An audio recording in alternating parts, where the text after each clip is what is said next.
composition.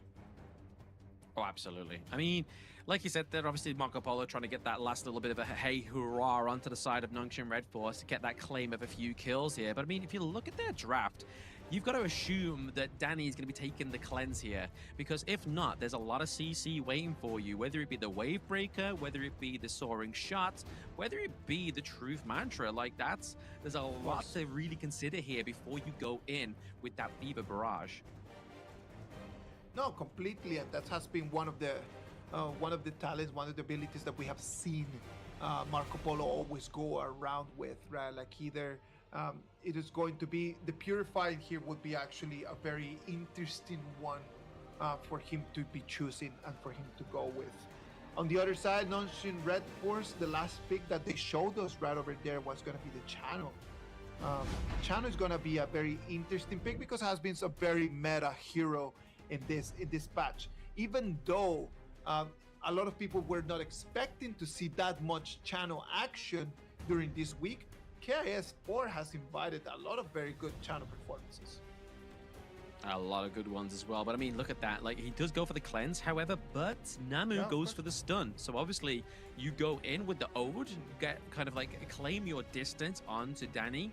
If you don't get the hit with the cleanse with the Wave Breaker, stun that bad boy. Like, he's not going to go anywhere. That ultimate's going to get pretty much disconnected. And even worse for me, I feel like the matchup for Chano going against the Marco Polo here goes into the favor of the Chano, just because you have those Spirit Wolves. So that's going to really try and block the Splendid Revolver, the first skill of Marco Polo, which is pretty much one of his bread and butter of his kit. The one thing that I've never actually liked from the Marco Polo is just the directional damage that it has, right? It's very limited. It's just one straight line of bullets that you can deal damage with, right?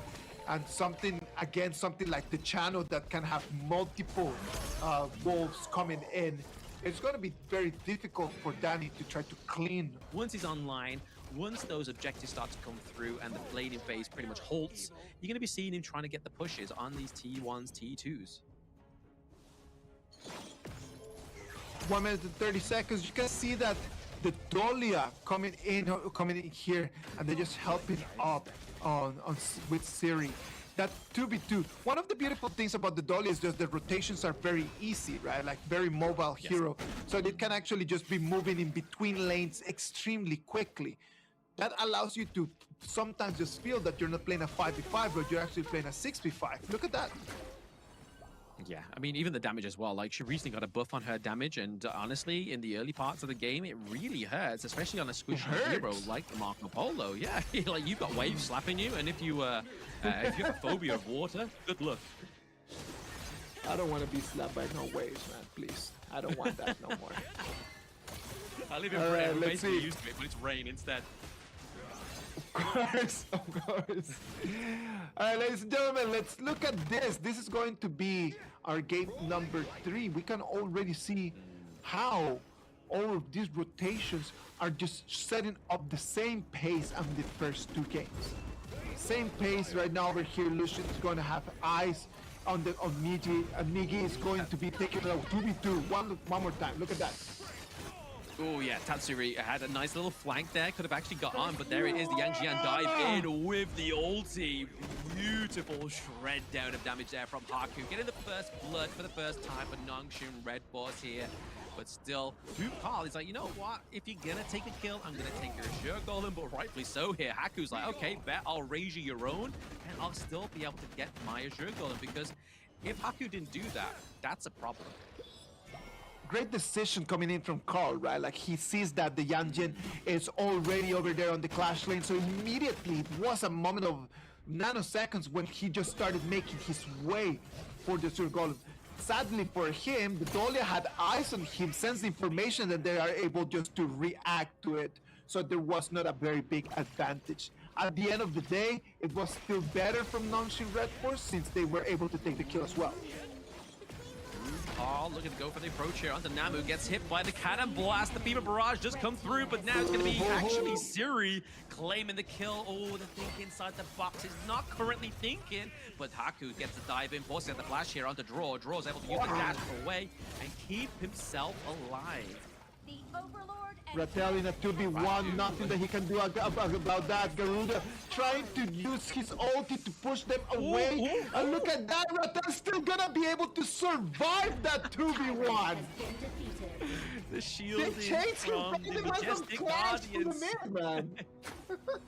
They kept him alive. Literally a little lifeline there for the side of Illusion, but that's playing as a team, right? That's the whole point of playing as a team, is you have utility within your kit. You need to use it not selfishly, but selflessly to your teammates. That's the whole point of this.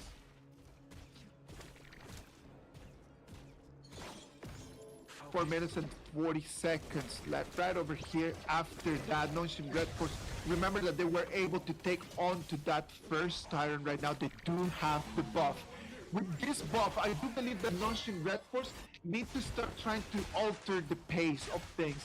If you let if you let Carl on that pace just continue dominating the tempo of the game, as time passes, it's going to be really hard for you to win these fights. Right now, lucky for them, it's not that big of an advantage, but they need to stop him right now. Absolutely. I mean, in the same sentiment, if they can kind of outlast him as well, then he kind of his scaling falls off anyway. So I feel like there's a prime spot in time here for Boom Esports to get the victory in the condition here of pay. But speaking of getting taken down, it's going to be a draw here. Getting taken down there, that think inside the box didn't do as much impact as it's really hoping for, or at least enough time for Tatsuri to get the rotation. And now, both side of the map is in Nongshim's favor. Has destroyed a tower. Nongshim, right after making the moves in there, they decide to go for the turrets. And one more time, it's going to be Rattel that is going to be in a 1v2. Again and again and again, poor Rattel is never having any help. He's nice. He's always at the disadvantage here, but sometimes, to be fair, I think Rattel's probably like the player the most that's been put in those sticky situations. If he's not put himself in there, like we saw in game number 2, he can still outshine it, right? Like, he's like, okay, bet, bring your 2v1s. I can basically do some division and make you a 1v1 with my abilities, and there's going to be a bit of attempt there for Haku to get that Azure Golem away from Carl, and is successful at doing so. Amazing timing for Haku as his passive was just online at the moment. So it was really good. Comes in, gets a timer on Carl's Azure Golem, and right now he's going to be Nonchain RedForce in control of all of the resources. They got the timers, they've got the gold. Sadly, they're going to lose this turret in here, but at this moment in time, that turret in there does not make a very big difference. Doesn't make a big difference just yet, but it's just going to kind of like equalize that lead that Nongshim had into the bot side of the map there for the side of Boom. So whenever that Tyrant comes around, it's pretty much neck and neck, and the potential there is really going to lie within that team fight. But the devastating loss there is that T1 into the mid lane. Of course, yeah, no, like losing that T1 in there just puts a lot of pressure on the car, because right now his resources are going to be always going to be targeted. Look at that. Yeah, the flash in with the truth mantra, but into the backline is going to be the Ryujin from Tatsuri. The pickup, that is revenge for Rattel being so aggressive. It's going to be that pickup for the side of Boom Esports, but now it's going to be paid back from Haku. Haku's getting the slow, gets a kill down on Tatsuri, and now Miji finds himself in a bit of a rock between a hard place, but Haku gets annihilated by that T3. That T3 is still just dealing so much damage as the T2 is still standing. So you can imagine that just taking a hit from that T3, it's gonna hurt so bad, man. Rattel comes in being extremely aggressive. He comes in with the flash, finds in the true mantra onto the wall. The problem in here is that it was not lethal. And if you are not able just to have some follow-up and some teammates coming in with you, you're putting yourself in a very precarious position. Exactly. I mean, the only other like hero onto the side of Nongshim RedForce that can really kind of like keep up with that distance cover in there is definitely Haku onto the Yang Jian. Like, there's no other way that Illusion, Siri, or even Namu here can really keep up at that same pace without exhausting their flash. And the problem is, if you exhaust the flash onto the Garuda and to the Chano, you pretty much locked yourself in there with the enemy team and no means of escaping. So you've really got to make sure that that team fight's worth taking.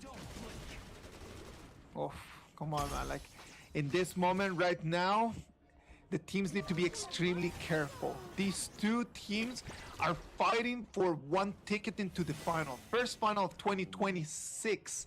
So if you want really to be able to start 2026 with the right foot, you need to take 4 games today so you can play against Nova Esports tomorrow afternoon. Red team.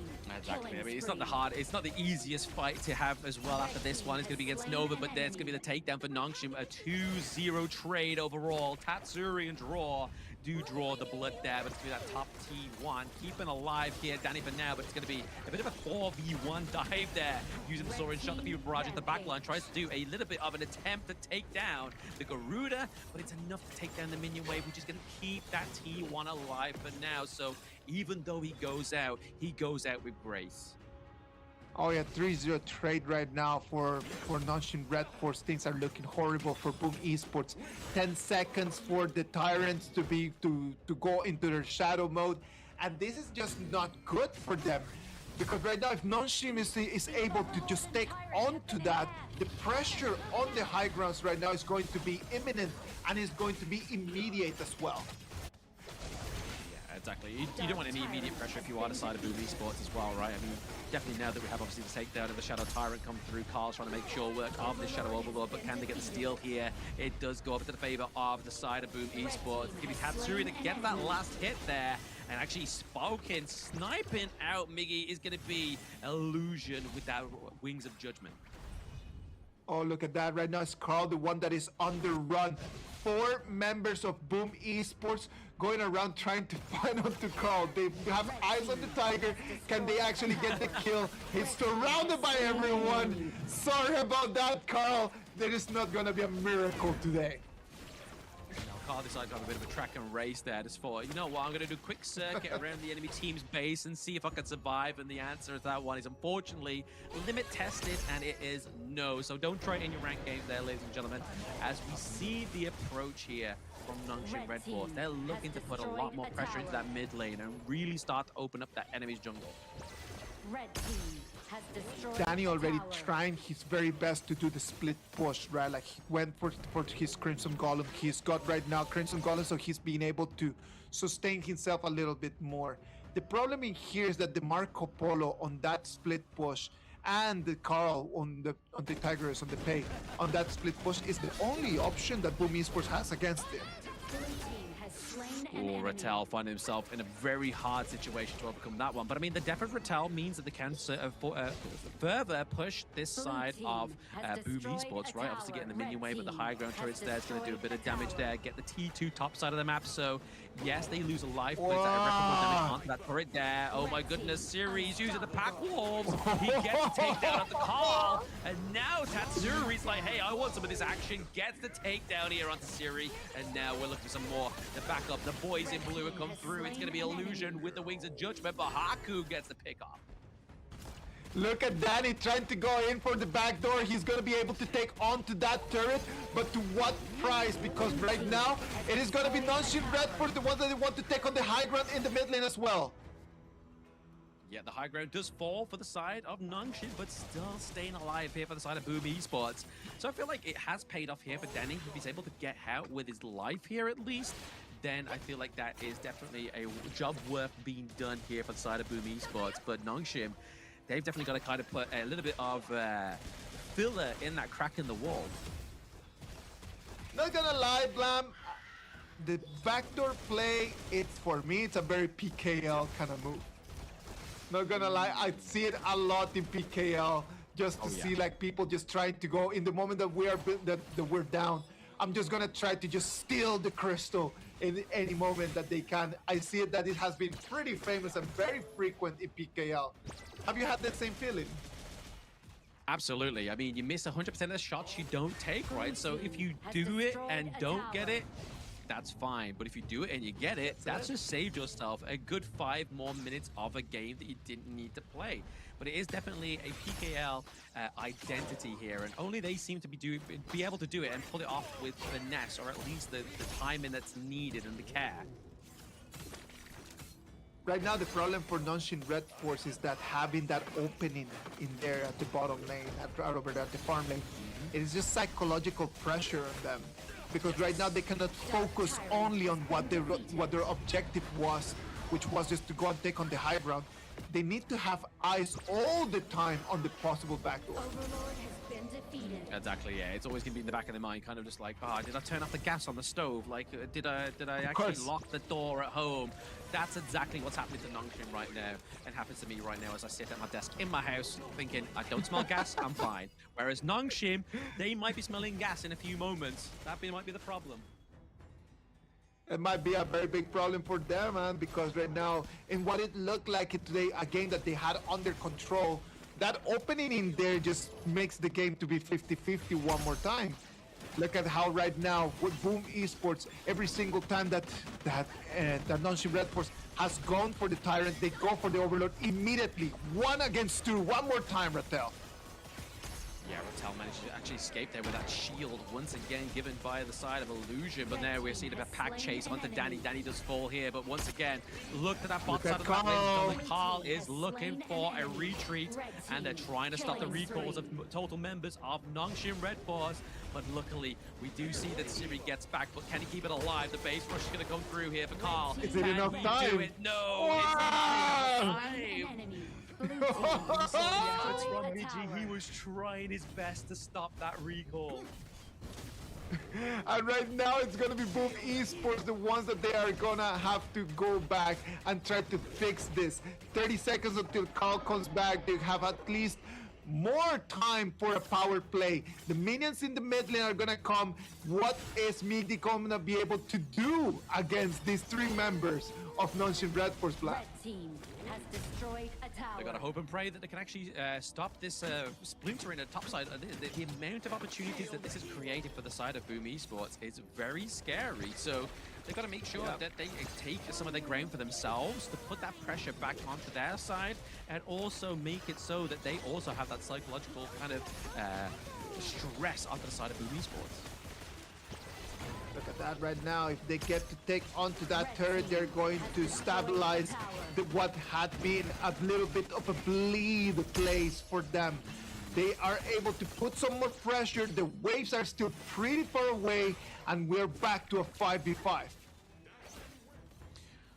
Back to the 5v5. Everyone back onto the gorge here, and Nongshim RedForce. I mean, as much as it's worth right now, they are ahead in terms of the gold lead. But if you look at itemization, other than draw and other than Namu, they're still pretty much slowly building towards that 6-slotted itemization. Whereas the rest of the crews pretty much got there, and the peak is already peaked for both of these 2 teams. It's now about positioning and execution.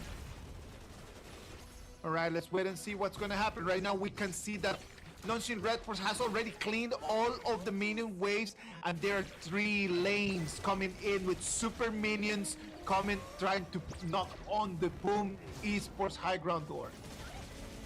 Where's Carl going? Carl here. He's trying to freeze maybe potentially the minion wave coming through here, or maybe even try to potentially get a gank here, as he's just kind of made a massive U-turn right now. Looking to go and maybe put that pressure on, try and get the dunk onto the likes of Majestic Guardian here. And Sage of Sanctuary is onto Siri here, so even if he does get the takedown, it's going to take 2 health bars to get him rinsed. But there's Tatsuri being rinsed out like a bad tomato. And on the run is going to be Carl. He has been spotted. He needs to make sure he can get out alive and maybe even recall. And there it is, draw. He's maybe taking the brunt here on the side of Nongshim RedForce. And there it is, the dash in. It's going to be the lights and mantras that's going to do damage. And there we go. Nongshim RedForce finally get game 3.